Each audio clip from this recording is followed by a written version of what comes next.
that thou mayest be saved. Now when it uses the word saved in that passage of Scripture, it's not talking about salvation, it's not talking about becoming a Christian. When it says, O Jerusalem, wash thine heart from wickedness, that thou mayest be saved, we could say that thou mayest be spared. We have the whole book in front of us. We know what happens as a result of their backslidden condition.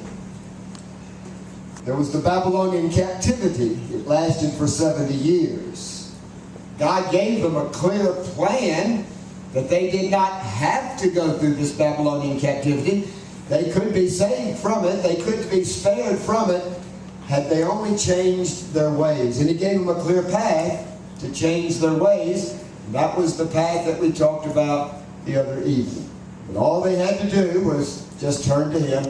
All they had to do was only acknowledge their iniquity. All they had to do was put away their abominations, and they could have been spared. O Jerusalem, wash thine heart from wickedness, that thou mayest be saved. Here's the phrase we're using this evening. How long shall thy vain thoughts lodge within thee? Say that with me. How long shall thy vain thoughts lodge within thee? Say it again. How long shall thy vain thoughts lodge within thee? Say it again.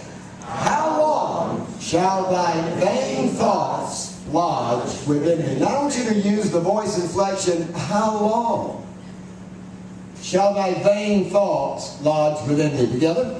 How long shall thy vain thoughts lodge within thee? Again. How long shall thy vain thoughts lodge within thee? Now there are two important words to point out. The first would be the word vain. How long shall thy vain thoughts, or how long shall thy bad thoughts lodge within thee? Now face it, all of us are going to have bad thoughts.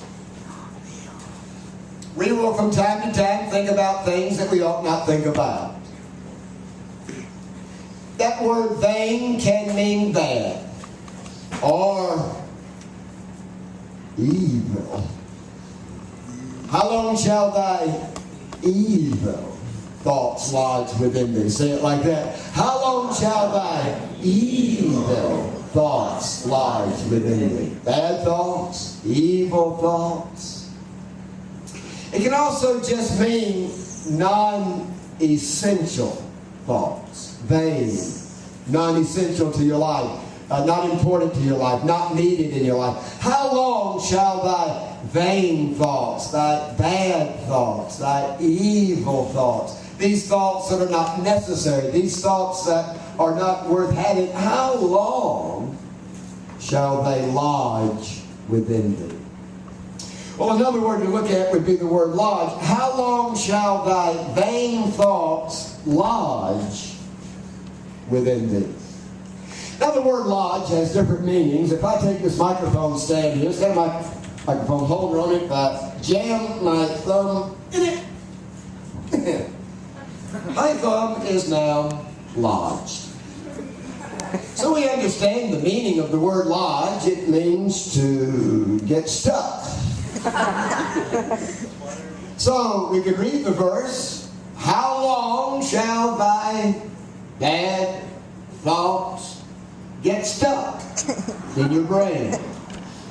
Now it's one thing to have bad thoughts, but it's altogether a different matter when they're lodged there, when they're stuck there. Because that creates a problem.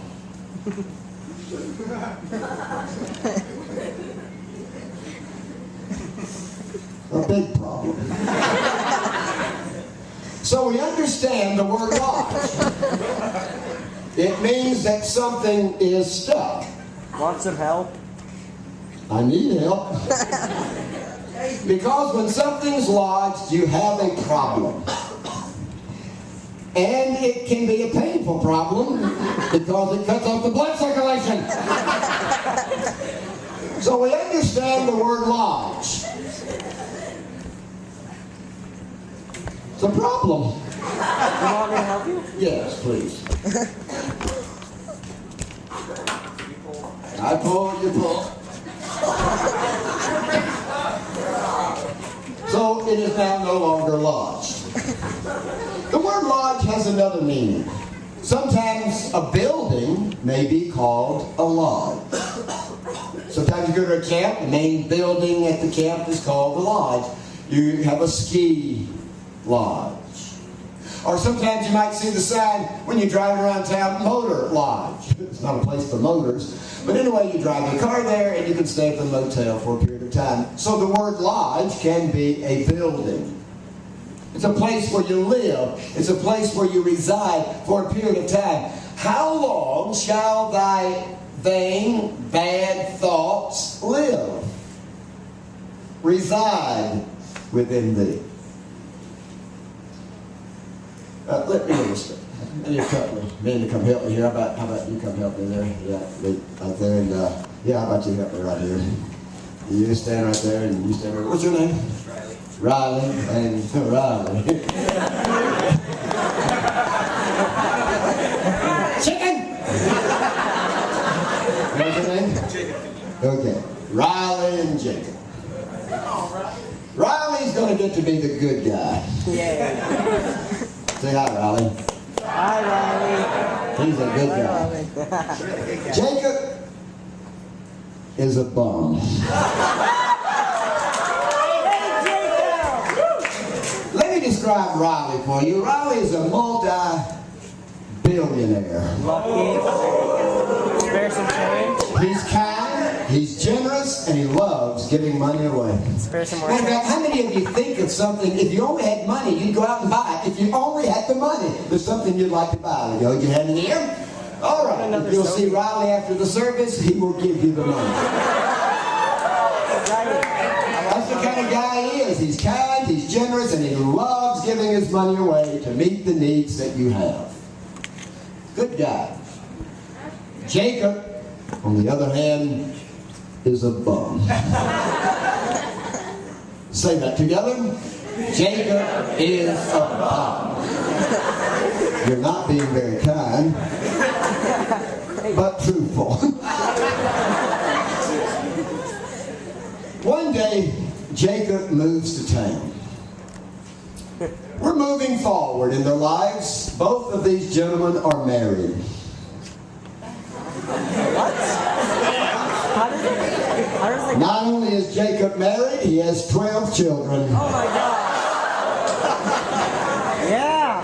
When he moves to town, he needs a place to live. And so he looks in the newspaper and he realizes that everything seemingly is owned by Riley. He owns all the houses, he rents all the houses, and Jacob isn't interested in buying something, he just wants to rent something, but he needs something very large. So he calls him up and he says, look, my wife and I have 12 kids and we need a rather large home. He said, you know, I just have the place.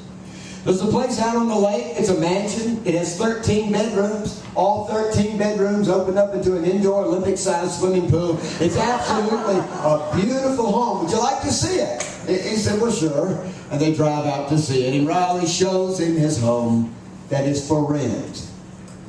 The kids are begging immediately, Daddy, Daddy, Daddy, please, please, can we have this house, please? He said, I don't know. I have no idea how much it will cost. He turns to Riley and he says, look, how much is this the rent? And he says, oh, it's only $10,000 a month. Being a multi-billionaire, $10,000 is nothing. 10,000! But the kids are begging, Dad, Dad, please, let's move in! And so they signed on the dotted line and they moved in.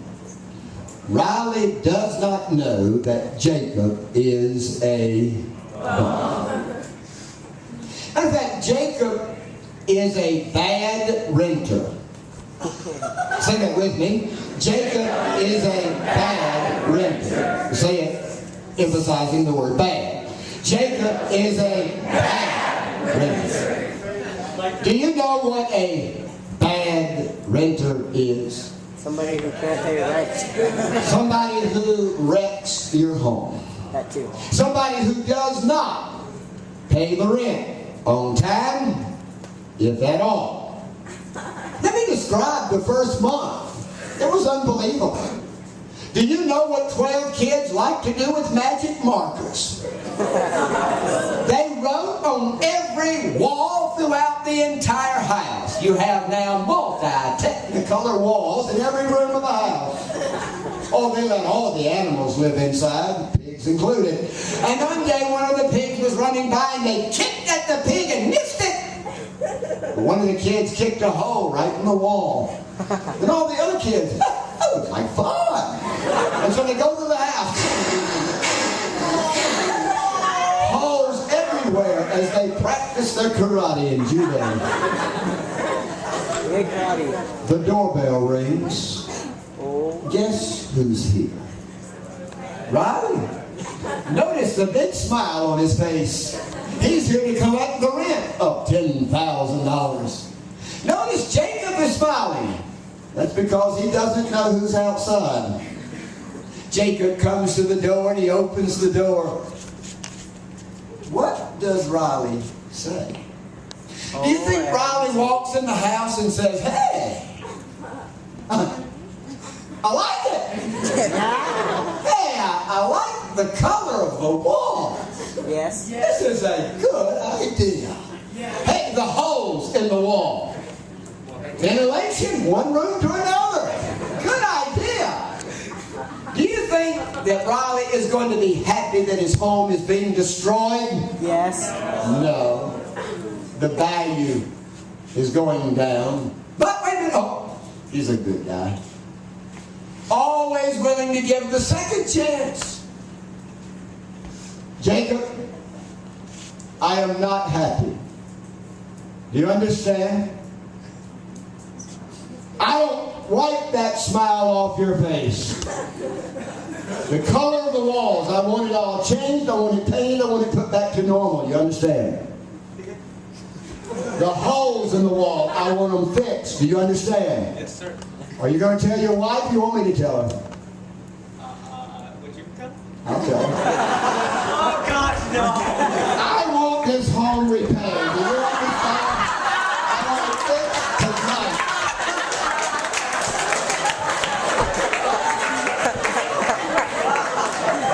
I should have told her.